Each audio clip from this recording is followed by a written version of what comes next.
बेटी गाना गाती हैं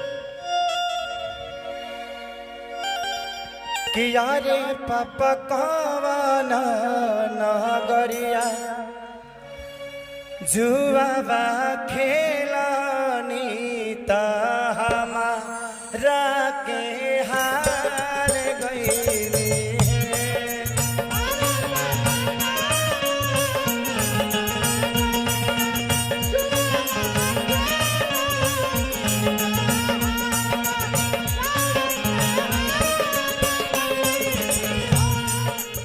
तो बाप बोलता है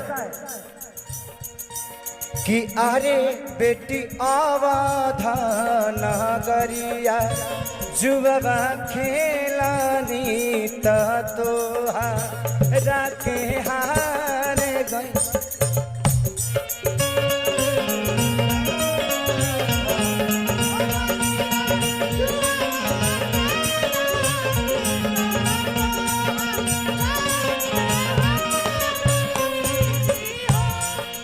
बेटी का जवाब हमेशा आता है कि यारे पापा गैया भैंसिया कहे ना हारानी तो हमारा के हार गईली है।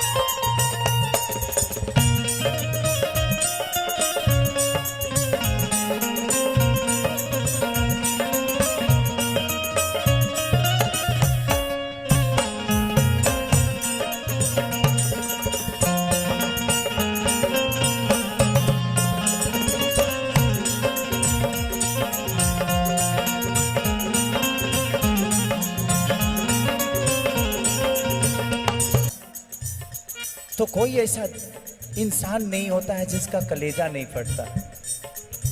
उधर बेटी रो रही है कि यारे पापा गैया भैंसिया कहे ना हारानी तो हमारा के हार गईली है।